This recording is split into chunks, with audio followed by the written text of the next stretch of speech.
Bienvenue, chers internautes, Yamé Fashion de Nantes. Un grand merci Nabino Bozo Zala Ebele à s'abonner massivement et pas Yamé Fashion de Nantes. Merci Mingi, Nabacher abonné Nabiso.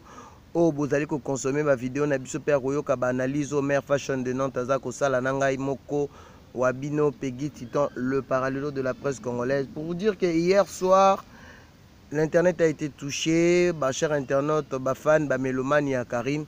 Bazala qui vraiment touché par rapport le lot lobby que tout ça la bino analyse sur le net par rapport à la conclusion et puis marambo tout le monde qui comment qui lobby na réseaux sociaux na bande comme sous au ba komaki tout moni na vidéo au Karine Mokonzi ça qui hommage à DJ Arafat tout moni bat ba komi UMG donc ça veut dire universel musique groupe au bangot bazar à l'auteur il y a kokanga vidéo ya Karine par rapport il y a droit d'auteur pour Karine Mokonzi à dédommager ou soit à foutre à droit d'auteur pour na ninae les canaux. Toyebike artiste Nabiso DJ Arafat paix à son âme oyo aza icône la zapé neto bengaka le roi il a coupé décalé donc lelo azali susu Nabisote. Analyse sur le net totali par rapport à nini ya Karine Mokonzi ndenge Karine Mokonzi asalaki hommage na ye Karine Mokonzi azongisaki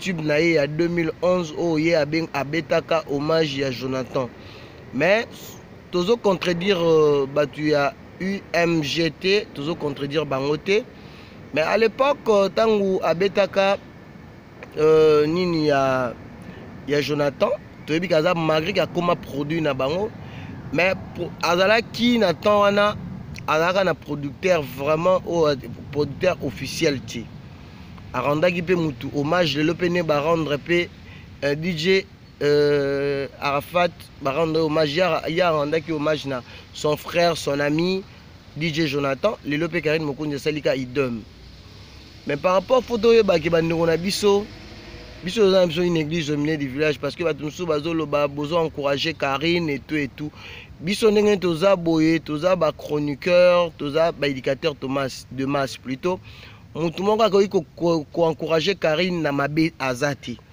mutu moko pa ko yebisa Karine que Karine il faut ko finga batu pona ozwa ba vie pona ozwa makambo azati faut boyeba ke biso tolobaka ngo ke tout ça la promotion d'artistes et musiciens sans exception faut boyeba ke Karine Mokonzi c'est notre consoeur par rapport il y a ba talent au monaki ke Karine Mokonzi aujourd'hui to moni yango na ba magazine People même aux États-Unis même dans ba magazine nyonso africaine par rapport pe ba misu pe ba pesi concert ba misu pe ba critiquer ba misu pe ba féliciter parce que oyo accueilli aza icône parce que Afrique muteza touché le monde muteza touché.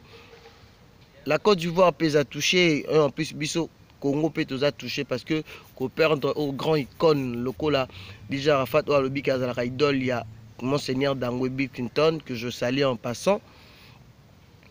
Lelo bande konanga boye bake biso ba congolais tolinganité. Balobaka le linge sale se lave en famille. Ce que likambo ezali vaut mieux que to critiquer mais to pe sa conseil. Biso pe bandeko o toza anabi ke bozo reprocher mingi par rapport ya likambo Karine Mokonzi ndenge na à la fin de sa chanson la chanson na fin ya nzembo ndenge Karine Mokonzi justement par rapport bozo lo bake ba crèche banini et tout omoni na musique na biso lelo po boye bara yango concurrence ezalaka loyale. Karine Mokonzi c'est pas une musicienne, c'est pas une chanteuse, c'est une chroniqueuse au boye bien na combo na yé Karine Mokonzi la baronne. Par rapport à ba conflit, par rapport à makambo Karine Mokonzi a ses conflits privés au ya bato azana bango c'est pas que ba fan ya Karine bato balingaka Karine il faut pe ba contrer soit bato bazara conflit na Karine Mokonzi. Na sur na internet bino bandeko lelo bozoloba o lelo tomoni ba mame mili nanu ye nanu Gloria Olangi ozala auteur ya ba bêtise ebele ko plus que o makambo yo sala na internet o Karine akoyo ko sala ti ofinga ba Ferregola ofinga ba Fabregas maestro o chrétien ba musicien ebele o yo tcha bango ba pandi likolo tala makambo yo loba na Ferregola.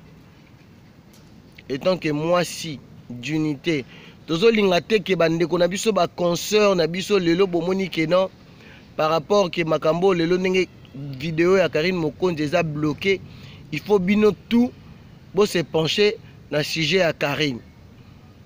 Pourquoi bobeti yango karati? Tomoni yango ba critique ba mafinga, tomoni sœur na biso ka chroniqueuse parce que nga na lobi ke je veux plus na ko takine mututé to tikeli nyonso nzambe parce que tozomona bino bokomi kolanda même bato sur le monde spirituel. Congolais aza muté mabe koleka bato tout en Afrique. Na ndimi na ngata ba marabout naza na ngata na ba sénégalais ke biso bandeko na biso ba congolais oyo toza na union te. Oyo soki ndeko na bino azo trébucher vombo pesa conseil bolingi bomande ye. Est-ce que va propos tenir na bino par rapport à bino bo sepeli? Soki muto azaki en bonne relation, en bon terme, maintenant muto a rendre hommage. Est-ce que ça problème? Les lobbies ne sont en bon que vidéo à Karine les a bloqués. Bobimisi ba griffe na bino misusu ba lobby ba n'importe quoi. Janvier na oye bisao zande konanga mobali papa balobaka ngo tous ces pays ici ba. Soki Karine azo sala batu mabe, soki Karine azo finga batu ndenge bino bozoloba, Karine akofuta ngo ye moko individuel. Mais botika parce que bandeko bino bazo tinda bino ke bo contre Karine, bozo sala erreur. Bozo sala erreur, biso pe bato toza boye, ba mère fashion ba mame belé, bato ebele même baza bongo ba conseiller à Karine.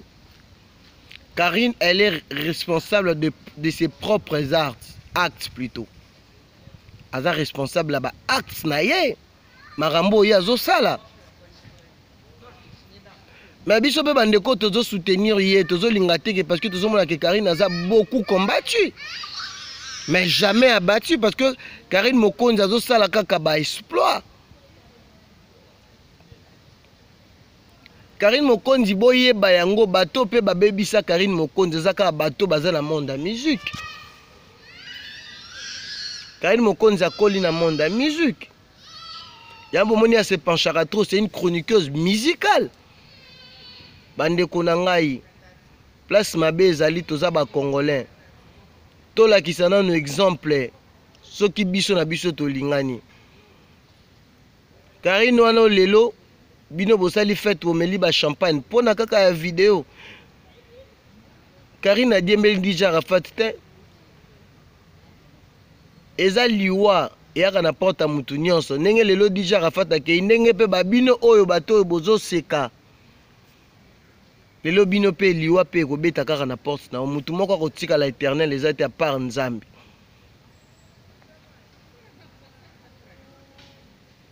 Yango nazo senga na bandeko nyonso oyo bozalaki dessus par rapport à vidéo ya Karine botinda ba message n'amené pas Karine ba oyo ba monique baza na conseil ko conseiller Karine bo encourager ka Karine te. Karine il faut azala mayele na oyo lekeli Karine azali aza komi azobundisa ma mingi eloko babundisa maka e babundisaka ezaka eloko ezaka apprécier. Bandeko na ngai bandeko botala ka mère fashion de Nantes o bolingaka nga babino pegi titan lelo na ekolobela bino na motema ya mawa parce que ndenge nazomona biso ba congolais niveau tozo kendele yango mboka na biso bozomona batu bayebi Nzambe mais makambo mabe ezo continuer toujours ya bolingo ezate o Nzamba senga l'amour du prochain. Biso na Congo eza yango te tomona quand même ba ivoirien ba nigérien bazala soki baza même à l'étranger communauté na bango baza lisanga mais biso même muto ko roza ke bobota mane même père même mère so bozani libanda ko combattre yo makambo wana ezo salema kaka biso o nzakomba Nzambo za wapi Nzambo za wapi pono o délivrer biso ba congolais. Bolingo ezate Nzamba lingi biso mingi mutu moko encourager Karine afinga mutu azate. Karine azan ndeko na biso. Mais ba o bino bozo fingaka. Bino ba janvier ba grâce te moglo olangi lelo yo komi parfaite. Lelo yo mwana malamu makambo zolobake. Combien de chroniqueurs zo ba batakinaka ba musiciens boza ebele. Mais alaka ka Karine de mwana mabe pona ni boboaka ka libanga pa ya Karine. Ba propos tenu ba propos na bino bolobaka. Moi je suis responsable de mes propos tenus. Je suis responsable de mes propos. O nazoloba naza koloba yango ezate na loba yango ya sentiment. Ba mama mikolo bato bazaka derrière Karine ateke ba encourageaka Karine dans le mal jamais. Mutu moko te soka boti mwana ko encourager mwana na ya sala mabe. Botika mama ya Karine azala à l'aise. Soki Karine asali saka mama na ye eza parce que na musala na ye o a évoluaka. Mama ya bato aza innocente. Boye ba yango ke kanda ya nzambe. Yango lobaki ke tout se paye ici-bas. Ezala ngai titan naza muto pe naza sembo te. Mais tolingana. Tolingana bandeko na ngai, tolingana bandeko na ngai. Tolingana. Na sûr que pour la vidéo ya Karine pour na ko conclure. Ndenge vidéo ou un droit d'auteur, Karine aluka inspiration mususu.